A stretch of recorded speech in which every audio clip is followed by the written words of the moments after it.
नमस्कार दोस्तों, मैं हूं वेदांत और आप मेरे साथ लगातार देख रहे हैं इंडियन इकोनॉमी की लेक्चर सीरीज। इसमें आज लेक्चर नंबर 19 है और आज हम आपको स्टार्टअप और स्टैंड अप जो योजनाएं हैं इनके बारे में बताएंगे। इन योजनाओं की जो शुरुआत है वो 2016 में हुई, पहले जनवरी में स्टार्टअप और अप्रैल में स्टैंड अप योजना। यहाँ पर ध्यान रखना है कि ये योजनाएं वास्तव में स्वरोजगार के लिए हैं, है ना, और साथ ही साथ जो इनोवेटिव आइडियाज़ होते हैं खासतौर से उद्योग के क्षेत्र में, सेवा के क्षेत्र में, व्यापार के क्षेत्र में या तकनीकी के क्षेत्र में, उसको ये प्रोत्साहित करने वाली योजनाएं हैं। ठीक है, अब यहाँ पर आपको ध्यान रखना है कि अगर कोई स्टार्टअप योजना लेकर के चलता है तो आखिर ये दूसरे उद्योगों से स्टार्टअप अलग कैसे है ना। तो यहाँ पर दो चीज़ों का ध्यान रखना है आपको। पहली बात तो ये ध्यान रखना है कि जो कोई भी उद्योग होते हैं, किसी भी प्रकार का कोई उत्पादन या किसी प्रकार की कोई प्रक्रिया होती है, तो वहां पर नॉर्मली पहले से जो उद्योग हैं उन्हीं के और सिस्टर कंसर्न के रूप में, उन्हीं से सहयोगी उद्योगों के रूप में वो चीजें शुरू होती हैं। लेकिन जब कोई बिल्कुल ही नई अपनी पहली इकाई लगा रहा हो, ठीक है, उसको रिकॉग्निशन देने का काम ये स्टार्टअप इंडिया करता है। और दूसरी इंपॉर्टेंट चीज ये है कि इस प्रकार का रिकॉग्निशन वो इंटरमिनिस्ट्रियल बोर्ड द्वारा दिया जाता है। ठीक है, ये सिर्फ उन्हीं कंपनियों के लिए है जो एलएलपी हो, प्राइवेट लिमिटेड हो या फिर रजिस्टर्ड पार्टनरशिप कंपनियां हो। यहां पर ध्यान रखना है आपको कि इसके पहले हमने जब कंपनीज एक्ट 2013 पढ़ाया है तो उसमें हमने एलएलपी, प्राइवेट लिमिटेड और पार्टनरशिप कंपनियों के बारे में डिटेल से समझाया है, उसको आप एक बार जरूर देख लीजिएगा।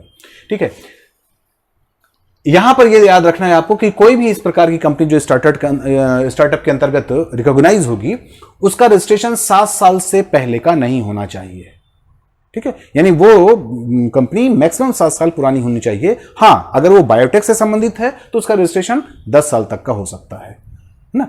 उसके बाद की कंपनियों को ही हम सिर्फ स्टार्टअप के अंतर्गत रिकॉग्नाइज करा सकते हैं ना, अन्यथा वो फिर सामान्य कंपनी होगी। आखिर क्या फायदा होता है स्टार्टअप कंपनियों में रिकॉग्निशन के बाद? तो ये खास तौर से 3 फील्ड में आपको इसका लाभ दिखाई पड़ेगा।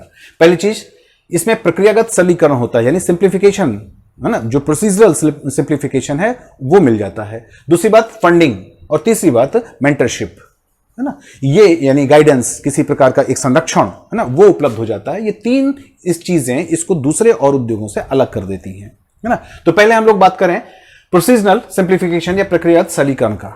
तो यहां पर आपको ध्यान रखना है कि जो एक सामान्य उद्योग के लिए जो जिस प्रकार के लेबर लॉज होते हैं, है ना, उनका क्लियरेंस चाहिए होता है, पर्यावरण से संबंधित क्लियरेंस चाहिए होता है ना, इस तरह के कम से कम 9 प्रकार के लेबर लॉ और पर्यावरण से संबंधित जो सर्टिफिकेट है उसको आप सेल्फ इंडोर्स कर सकते हैं, यानी अपने आप प्रमाणित कर सकते हैं। इसके लिए किसी लेबर इंस्पेक्टर को वहां पर जाने की जरूरत नहीं है। तो इससे प्रक्रिया भी सरल हो गई। और सबसे महत्वपूर्ण बात यह है कि जो वो एक लाल फीताशाही में, यानी आप जो ये सरकारी कर्मचारियों और अधिकारियों के प्रपंच में फंस के रह जाती है योजना, उससे आपकी बचत हो जाएगी। दूसरी बात, अगर आपके उद्योग से संबंधित किसी प्रकार का पेटेंट या ट्रेडमार्क से संबंधित कोई मुद्दा उठता है तो ट्रेडमार्क में 50% की और पेटेंट पर 80% की जो छूट है वो भी आपको उपलब्ध हो जाएगी। इसके अलावा एक और बहुत महत्वपूर्ण बात है कि अगर कोई सामान्य कंपनी है तो उसको अगर बंद करना हो तो उसको बंद करने की भी एक बड़ी लंबी प्रक्रिया होती है। लेकिन स्टार्टअप के अंतर्गत अगर रिकॉग्नाइज कोई कंपनी है तो उसे 90 दिन के अंदर बंद करना जरूरी हो जाएगा, यानी जो 90 दिन के अंदर परमिशन उसको निश्चित रूप से मिल जाएगी। अब बात करते हैं हम फंड की। तो फंड के लिए जो सामान्य फंडिंग होती है वो लोग या तो अपने मित्रों और रिश्तेदारों से फंड इकट्ठा करते हैं, साहूकारों से करते हैं, या किसी को कहते हैं ना कि असंगठित क्षेत्र से या अनौपचारिक ढंग से, या फिर बैंक के माध्यम से। ठीक है, लेकिन उसमें जिस प्रकार की तमाम प्रकार की प्रोसीजर कठिनाइयां आती हैं, जटिलताएं आती हैं, या जिस प्रकार के अगर असंगठित क्षेत्र से है तो शोषण का जो भय होता है, उसके स्थान पर यहां पर कुछ अलग चीजें हैं। जैसे यहां पर 10,000 करोड़ रुपए का फंड ऑफ फंड्स बनाया गया है। ये एक प्रकार की वेंचर कैपिटल है जिसमें कि जो ऐसे पूंजीपति या ऐसे लोगों की पूंजी आपस में जोड़कर रखी गई होती है वित्तीय संस्थाओं के माध्यम से, जो जल्दी से जल्दी, है ना, किसी स्टार्टअप के लिए उपलब्ध करा दी जाती है बड़े ही आसान शर्तों में। ठीक है, इसके अलावा यहां पर आपको ध्यान रखना है कि सिडबी के द्वारा है ना, इसमें क्रेडिट गारंटी भी दे दी जाती है बैंकों को, इसलिए भी ये काम थोड़ा सा फंडिंग का आसान हो जाता है। ठीक है, लेकिन इसका जो सबसे अहम आप कह सकते हैं कि एक आयाम है वो है एंजल इन्वेस्टमेंट का। एंजल इन्वेस्टमेंट वास्तव में जो लोग इस प्रकार का इन्वेस्ट करते हैं उनको एंजल इन्वेस्टर कहा जाता है। ठीक है, ये एंजल इन्वेस्टर्स ऐसे लोग होते हैं जिनको कि किसी उद्योग के बारे में काफी अच्छी जानकारी होती है और वो लोग आगे बढ़ करके आपसे, आपके साथ, आपकी कंपनी के साथ पैसे लगा देते हैं।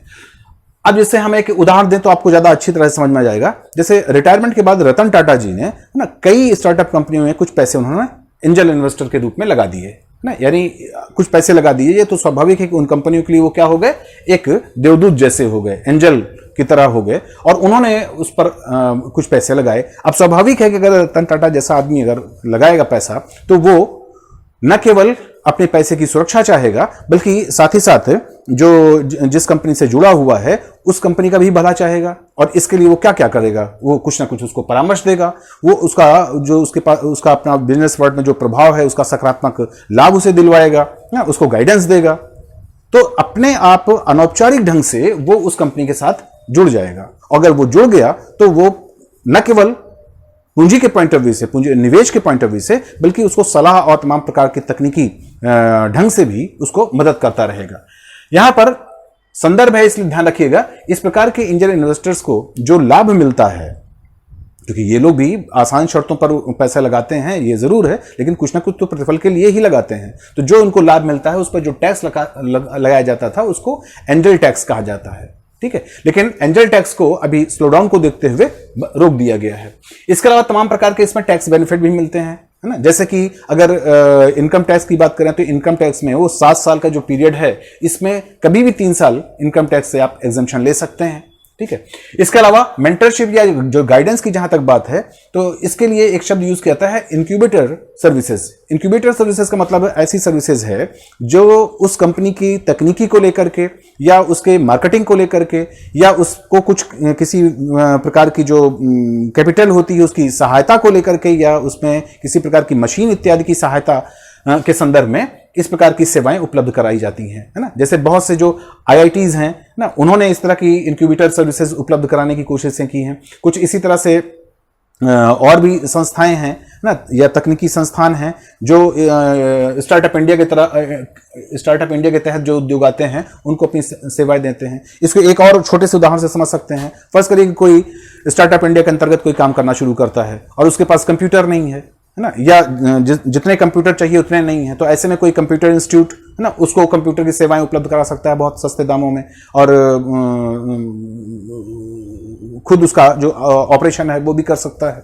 ठीक है, इसी तरह से मान लेते हैं किसी के पास जगह नहीं है तो कोई व्यक्ति अपना जो भी उसके पास उद्यम या जिस प्रकार का भी वो काम करता है उसमें जो खाली टाइम मिलता है उसमें उसको वो टेंट के रूप में स्थापित कर सकता है ना। तो अपने लिए उसको स्पेस देना या उसको सुविधाएं देना, है ना, इस प्रकार की जो सुविधाएं या फैसिलिटीज होती हैं ये सब इंक्यूबेटर सर्विसेज के अंतर्गत आती हैं।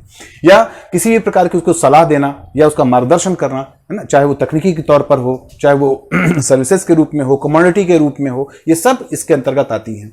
और सबसे खास बात यह है कि इनके जो भी प्रोडक्ट होते हैं वो गवर्नमेंट प्रोक्योरमेंट पॉलिसी के अंतर्गत आते हैं, यानी गवर्नमेंट उनको खरीदने में वरीयता या प्राथमिकता देती है ना। जैसे अभी आपने सुना होगा कि जो प्रधानमंत्री ने अपना एक पैकेज दिया है ना, तो उसमें उन्होंने साफ साफ इस प्रकार की घोषणा वित्त मंत्री के माध्यम से करवाई कि जो भी 200 करोड़ रुपए तक के जो टेंडर होंगे, है ना, उनको बाहर के लोगों की जगह पर यहाँ के लोगों को ही दिया जाएगा, लोकल इंडस्ट्रीज को ही दिया जाएगा, और उसमें भी वरीयता दी जाएगी स्टार्टअप को। इसी प्रकार उन्होंने एक और घोषणा की एग्रीकल्चर के फील्ड में कि जो एग्रीकल्चर से संबंधित कोल्ड स्टोरेज बनाना है, कोल्ड चेन कायम करना है, या पोस्ट हार्वेस्टमेंट जो मैनेजमेंट करना है उसमें स्टार्टअप को वो वरीयता देंगे, है ना। तो इस तरह की बहुत सी चीजें ऐसी हैं जिसमें गवर्नमेंट इनको प्राथमिकता में उपलब्ध कराती है। ये सब चीजें सिर्फ इसीलिए की जाती हैं कि कोई भी अगर नया उद्यमी आया है, कोई इनोवेटिव आइडिया के साथ आया है, तो वो हताश ना हो, बल्कि अगर वो जोखिम और अपने निरंतर प्रयत्न को जारी रखता है तो उसको न केवल अपने लेवल पर सफलता दिलाने की कोशिश की जाती है, बल्कि उसके साथ और लोगों को एम्प्लॉयमेंट के साथ जोड़ करके राष्ट्र का विकास करने का प्रयास किया जाता है। ठीक है, इसी प्रकार का एक जो कार्यक्रम है वो स्टैंड अप प्रोग्राम है जिसमें कि SC, ST और महिलाओं के लिए है ये विशेष रूप से, और इसमें कोई शामिल नहीं होता, केवल यही सेक्शन शामिल होता है। और इस सेक्शन को की जो संस्थागत शाख है वहां तक पहुंच सुनिश्चित करने के लिए इसको अलग से बनाया गया है, पहली बात। दूसरी महत्वपूर्ण बात इसमें हमेशा ध्यान रखना है आपको कि हर जिले के जो बैंक हैं यानी जो शाखाएं हैं उन हर शाखा को, बैंक की हर शाखा को कम से कम एक लोन SC, ST और वुमेन को स्टैंड अप योजना के अंतर्गत देना अनिवार्य किया गया है। दूसरी महत्वपूर्ण बात यह है कि इसमें जो फाइनेंसिंग है, फंडिंग है, वो 10 लाख से लगा करके और 1 करोड़ रुपए तक का रेंज रखा गया है। कहने का मतलब यह है कि अगर 10 लाख रुपए से कम का इन्वेस्टमेंट है, कम की पूंजी लगनी है, कम का अगर फंडिंग लेनी है तो वो नहीं हो सकती और ना ही 1 करोड़ से ज्यादा हो सकती है। इसके साथ साथ इसमें एक मार्जिन मनी की बात भी रखी गई है। मार्जिन मनी का मतलब हुआ कि वो पैसा जो लोन के अलावा प्रमोटर को अपनी तरफ से लगाना होता है। तो यहां पर साफ कहा गया है कि मार्जिन मनी 10 से लगा करके प्रोजेक्ट कॉस्ट का 25% से अधिक नहीं हो सकती है ना। तो इसका मतलब वही कोई भी बैंक स्टैंड अप के अंतर्गत ऐसी शर्त नहीं लगा सकता किसी उद्यमी पर कि वो 25% से ज्यादा पैसा अपना लगाए। यानी बैंक का जो पोर्शन होगा वो 75 से 90% का हो सकता है। ठीक है, 75% से कम बैंक लोनिंग नहीं कर सकती इसमें स्टैंड अप में, है ना। वो इसके लिए उद्यमी को बाध्य नहीं कर सकती। तो इस तरह से आपको हमने स्टार्टअप और स्टैंड अप के बारे में न केवल बताया बल्कि इन दोनों के बीच का जो अंतर है, माइन्यूट अंतर है, वो भी हमने आपको स्पष्ट किया। और उम्मीद है कि आप इसका पूरा लाभ लेंगे। और अगर किसी प्रकार की अन्य सलाह भी चाहिए इस फील्ड में तो आप अलग से हमसे संपर्क कर सकते हैं। ठीक है, अगर आपको ये वीडियो अच्छा लगा है तो निश्चित रूप से इसको शेयर करिए, बढ़ाइए इसको ना, ताकि हमारा आपका साथ बना रहे और आगे भी इसी तरह की और अच्छी जानकारी हम आपको देते रहें। Thank you for watching.